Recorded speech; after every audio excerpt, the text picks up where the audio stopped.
दोस्तों नमस्कार। आज 28 फरवरी और आज की लेटेस्ट खबरों में आपका स्वागत है। तो चलिए आज की लेटेस्ट खबरों को फटाफट से जानते हैं। दिल्ली विधानसभा में सत्र के तीसरे दिन की कार्यवाही के दौरान नजफगढ़ से बीजेपी विधायक नीलम पहलवान ने सदन में नजफगढ़ का नाम बदलने का प्रस्ताव रखा। विधायक ने नजफगढ़ का नाम बदलकर नाहरगढ़ करने की मांग की। बीजेपी विधायक नीलम पहलवान ने कहा कि औरंगजेब ने इसका नाम बदलकर नाहरगढ़ से नजफगढ़ रखा था। नीलम पहलवान ने कहा कि 1857 की लड़ाई में राजा नाहर सिंह ने लड़ाई लड़के नजफगढ़ क्षेत्र को दिल्ली प्रांत में शामिल करवाया था, लेकिन कई कागजी कार्रवाई होने के बावजूद भी आज तक नाम नहीं बदला गया। नजफगढ़ का नाम बदलने की हमने कई बार अपील की। हमारे सांसद जब प्रवेश वर्मा थे तब भी हमने इनके माध्यम से कोशिश की कि नजफगढ़ का नाम नाहरगढ़ रखा जाए।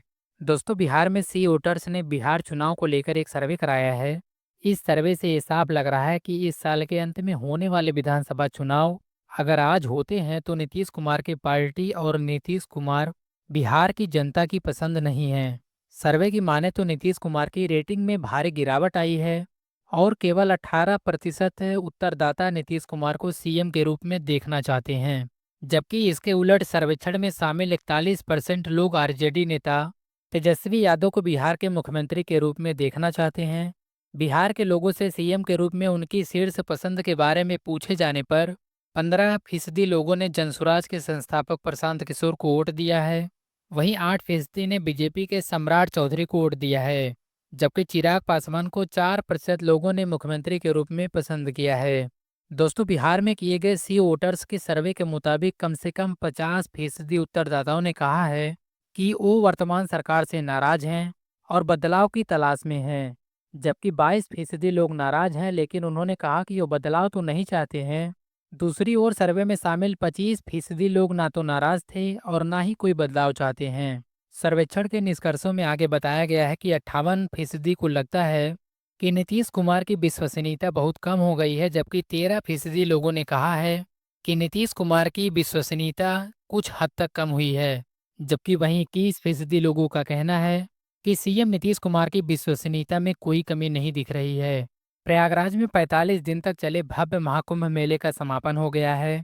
महाकुंभ में बड़ी संख्या में श्रद्धालु आए और भगदड़ भी हुई, जिसके कारण सरकार बुरी तरह घिरी। वीआईपी कल्चर पूरे कुंभ मेले के दौरान चर्चा में बना रहा, वहीं वीआईपी कल्चर भगदड़ के लिए जिम्मेदार भी बताया गया।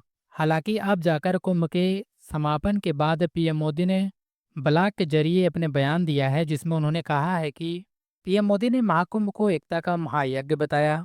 इसके साथ ही उन्होंने महाकुंभ में हुई अव्यवस्थाओं को लेकर जनता से माफी भी मांगी। पीएम मोदी ने महाकुंभ में व्यवस्थाओं की कमी को लेकर माफी मांगते हुए कहा कि मैं जानता हूं कि इतना विशाल आयोजन आसान नहीं होता। मैं प्रार्थना करता हूं माँ गंगा से, माँ यमुना से और माँ सरस्वती से, हे माँ हमारी आराध्या में अगर कुछ कमी रह गई तो क्षमा करिएगा। जनता जनार्दन जो मेरे लिए ईश्वर का ही स्वरूप है, श्रद्धालुओं की सेवा में अगर हमसे कुछ कमी हो गई हो तो मैं जनता जनार्दन का क्षमा प्रार्थी हूँ।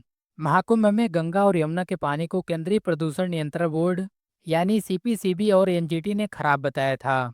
बोर्ड ने पानी को नहाने लायक नहीं बताया था। उसी रिपोर्ट को रांची के मेडिकल कॉलेज ने अब जाकर मान्यता दे दी है। शहर के त्वचा विशेषज्ञों को महाकुंभ से आ रहे तीर्थयात्री को त्वचा संबंधी शिकायतों में अभूतपूर्व वृद्धि देखने को मिल रही है। पीवीआई की रिपोर्ट के मुताबिक यहाँ के डॉक्टर ने हाल ही में कुंभ मेले से लौटे व्यक्तियों में गंभीर खुजली, चकत्ते और फंगस संक्रमण सहित त्वचा रोगों की मामलों में बहुत बढ़ोतरी देखी। दोस्तों फॉरेस्ट सर्वे ऑफ इंडिया ने नेशनल ग्रीन ट्रिब्यूनल यानी एनजीटी को एक रिपोर्ट सौंपी है, जिसके बाद ये सवाल उठ गया है कि क्या महाकुंभ के बाद मोदी अब कांवड़ यात्रा को लेकर योगी को घेर रहे हैं।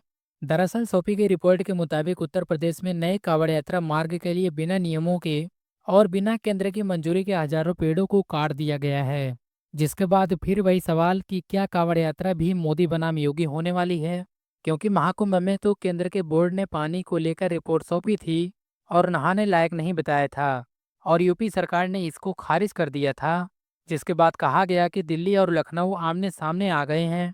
आपको बता दें कि यात्रा मार्ग के विवाद में यूपी के लोक निर्माण विभाग ने जो आंकड़े उपलब्ध कराए हैं, उसके अनुसार 111 किलोमीटर लंबे नए कांवड़ यात्रा मार्ग के लिए रास्ता बनाने के लिए उत्तर प्रदेश के गाजियाबाद और मेरठ व मुजफ्फरपुर नगर के जिलों में कुल 17,000 से ज़्यादा पेड़ काट दिए गए हैं। आपको बता दें कि एफएसआई पिछले साल एनजीटी द्वारा गठित 4 सदस्यीय संयुक्त समिति का हिस्सा था, जिसने पता लगाया था कि क्या परियोजना के लिए पेड़ों को अवैध रूप से काटा गया। लगातार केंद्र के मंत्रालय यूपी सरकार को घेर रहे हैं। उससे ऐसा लगता है कि योगी जी को हिंदू हिंदे सम्राट बनने से रोकने की कोशिश हो रही है। तमिलनाडु के मुख्यमंत्री एम के स्टालिन ने भाषा विवाद को लेकर गुरुवार को केंद्र सरकार पर फिर हमला किया। स्टालिन ने दावा किया कि हिंदी को जबरन थोपने से पिछले कुछ वर्षों में 25 उत्तर भारतीय भाषाएं निगल ली गईं। तमिलनाडु की डीएमके सरकार और केंद्र सरकार की राष्ट्रीय शिक्षा नीति एनईपी के तहत त्रिभाषी नीति को लेकर आमने सामने हैं। इसमें हिंदी को शामिल करना अनिवार्य है, जरूरी है। स्टालिन ने एक्स पर कहा कि एक ही हिंदी पहचान को थोपने की कोशिश प्राचीन मातृभाषाओं को मार रही है। उत्तर प्रदेश और बिहार कभी भी केवल हिंदी हृदय सम्राट स्थल नहीं थे, लेकिन उनकी वास्तविक भाषाएं अब अतीत की बात हो चुकी है। उन्होंने इस घटना से जुड़े अपने पत्र को साझा किया। स्टालिन ने पूछा कि क्या उत्तर प्रदेश के प्रयागराज में आयोजित महाकुंभ में गैर हिंदी साइन बोर्ड लगाए गए थे, जबकि वहां देश भर से लोगों के जाने का दावा किया गया था। आपको बता दें कि तमिलनाडु ने केंद्र की 3 भाषा नीति को खारिज कर दिया है और अपनी द्विभाषी नीति तमिल और अंग्रेजी पर कायम है। इलाहाबाद हाईकोर्ट ने पुरातत्व सर्वेक्षण विभाग को रमजान महीने से पहले संभल के शाही जामा मस्जिद का दौरा करने को कहा, ताकि सफेदी और सफाई पर हाईकोर्ट फैसला ले सके। हाईकोर्ट ने आज ही पुरातत्व सर्वेक्षण विभाग को इस मामले के संबंध में 10 बजे तक रिपोर्ट पेश करने का निर्देश दिया है। हालांकि रमजान महीने की शुरुआत 1 मार्च से होने की उम्मीद है।